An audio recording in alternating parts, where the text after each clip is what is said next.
Welcome to On The Bit. I'm Dave from Dream Thoroughbreds, and with me is Lenny from Bluegrass Bloodstock. How are you, Lenny? Good, Dave. It's good, mate. We had a very good week last week, 4 winners amongst it, and now Off The Bit Lays didn't get up, so yeah, a very successful weekend.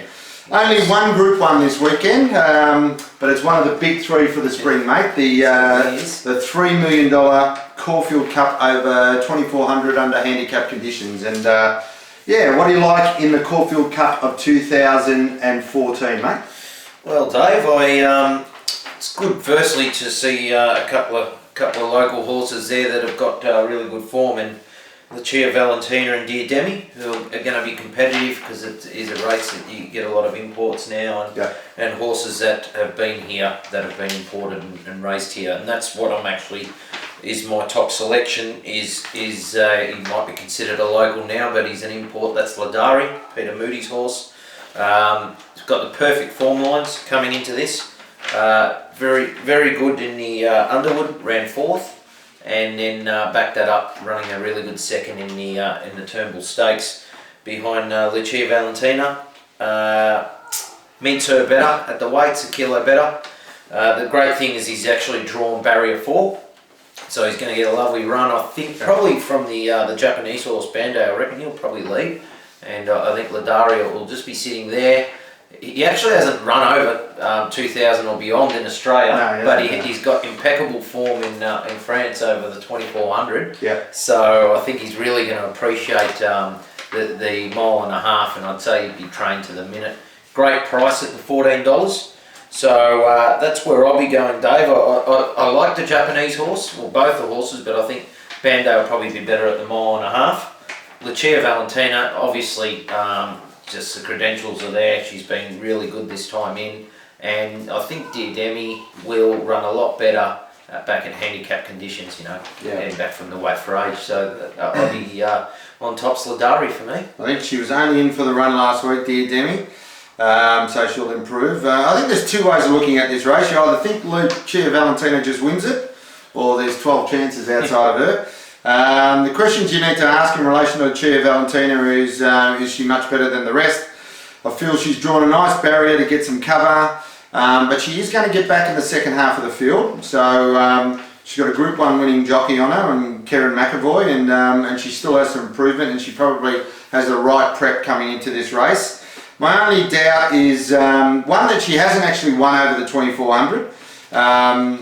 And just don't know about this Caulfield track by race 9, how firm it's going to be. I do think her best form has been with tracks with sting out of it. So I just got that little bit of, I'm a bit worried about that on a really good track. I think Flemington Evenut was good last start, probably had a bit more give than Caulfield this week. So I'm not saying she won't win, but I couldn't declare her on the bit. Outside of Lucia Valentina, I think that I give a chance to Rising Romance in this, who's got comparable form lines with Lucia Valentina, especially over the 2,400 metre distances. Her form is actually all centred around good tracks, which suits her probably better than what suits Lucia Valentina. The only thing is she's drawn barrier 17, but she's got James McDonald on board, and if you watched last year's Caulfield Cup, he rode Dear Demi, and from the outside barrier, he went right across to the fence and snuck runs, and he nearly got up and ran 3rd on Dear Demi last year. So I expect him to ride Rising Romance the same and sort of play for luck, and if he gets the right luck, I think she's a good chance and presents good value at the $16. The other two, I think Ladari, obviously, I think he's going to be in a good spot, and now Brambles has got the run. I do think Brambles has got a really good chance in this. I did notice that Luke Nolan has actually chosen to ride Brambles instead of Ladari once he got in. My mate Luke Nolan. Yeah, mate. So I think he'll sit forward.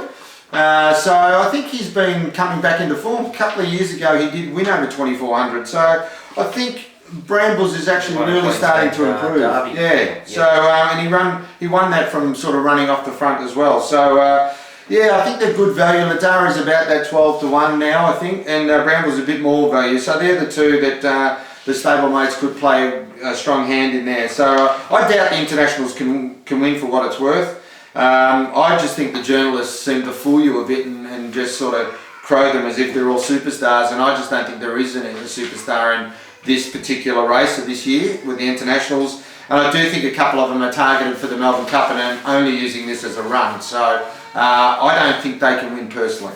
Stable news, Lenny. What's happening with stable news? Stable news. We've had a few runners run around. Obviously, Dream Thoroughbreds due date. Got slaughtered last week, mate. Oh, horrible to watch. We're calling it the Chad, apparently. If you have a bad run, you've given them the Chad. Yeah. Chad Lever, that is, who had due date. He gave due date a sore back. And Tylee Better ran during the week. She had no luck herself. So she's going to have some knee chips taken out and then be back next preparation. And you've got Shoe Fetish running around tomorrow. And Mio Dio will be running around tomorrow night. It'll be a really good chance at Cranbourne. Yeah, so in that Cranbourne race, Mio Dio goes around for Bluegrass, and we've got Chosen Moment in that same race. They're drawn next to each other in 6 and 7. Listen, he hasn't shown his form. Chosen Moment hasn't shown his real form for a while now. On his best form, I think he would win that race, but really we need to see him show his best before we can really jump on. So it's going to be a very competitive race. It's a benchmark 70, so yeah, that's at 9:45 tonight. And Shoe Fetish is heading to Donald today for an open maiden over 1,000 metres, and she's drawn barrier 2, mate, and finally she's drawn a barrier because she was scratched her a few times from outside barriers. She'll be very hard to beat from barrier 2 in that race, and we'd be expecting her to go very, very close. And the other thing is our Time Thief filly had a soft jump out at Mornington on Wednesday, really just for educational purposes. Really happy with her. Jamie Mott was on board, was really impressed with her, really had her under a stranglehold as soon as he jumped, and she sort of tucked in behind the leaders and really finished about 3 lengths behind them. It was only a field of 5, but she's on track to debut in November, so looking forward to that. Best on breeding, Lenny. Who's your best on breeding for this week, mate? Best on breeding is a horse who was pretty unlucky in the Guineas last week. That's Merion. Didn't get around that Caulfield track at all. Yeah. Hoping with that experience he might this week. So he was a $200,000 purchase from the New Zealand Premier Sale by Paul Moroney for his brother Mike, and he's by the champion New Zealand stallion in O'Reilly. He's our 58 stakes winners. And obviously Caulfield Cup winner Master O'Reilly was by O'Reilly. It's out of a stakes winning Danks mare, who's in turn by the dams by the New Zealand staying influence in Noble Bijou. So I would be keeping my eye on this guy. He could be a real derby prospect. So yeah, look at him at the 2000 on Saturday. Reading my mind, mate. In the value bet section, I got 2 for this week. I actually listed Miriam as one of the value bets of the weekend. I thought she was I think because she missed the run before the Guineas, I actually did think she was always a run short for last week, and it probably showed in the end that she was. She didn't have that zip. But that final turn, yeah, she lugged around that final turn. The thing that was really interesting that I find is they've put an offside blinker on him this week. So they've obviously tried to help him with his waywardness, and I expect with the run under his belt last week at the 1600, I think this 2000 will suit him right down to the ground. And yeah, he could actually even be Derby favourite. He'll actually settle a lot closer on Saturday, I think you'll find. And if he runs well Saturday, I think he's a better Flemington horse. Yeah, absolutely. Going to the Derby in 2 weeks' time, I think it'll be a big chance. And the other value bet I've got, I can't believe I'm saying this really, but race 8, number 1, Bell Sprinter. I actually think it's good value on the weekend. We haven't seen the best of him for 18 months now, but they've persevered with him, given him a few throat ops along the way. They've kept him quite fresh for his return here. He tried 12 days ago at Cranbourne. And what I liked about that trial was he jumped on the pace and travelled really comfortably and then sort of pulled away from them. I just think from barrier 5 on Saturday, he can sit midfield rather than out the back that he has done for the last 18 months. And he's previously gone enormous first up, so I'm prepared to give him another chance first up on Saturday. He's $10 each way. I just think he represents very good value in a race that probably be run to suit him. On the bit specials, Lenny. Who are you on the bit with this week, mate? On the bit, I think this is an absolute moral. and a horse was running in the race. Yeah. And I've made it mine a bit special a few times, Catkins. But I think Sweet Idea just wins. I think she's got the best form in the country around the likes of Dissident and Trust in the Gus, running against the boys. Well, she's back to the girls here over the 14 at Caulfield. She's either going to lead or she's just going to sit off Girl Guide. And as proven in the past around the 1400 around Caulfield, you really got to be there on the speed. So it's $3.30 about her at the moment. I would have thought that she'd probably get backed in by Saturday, and she might even start favourite ahead of Catkins, but I'll be getting that now. So she's on the bit for me.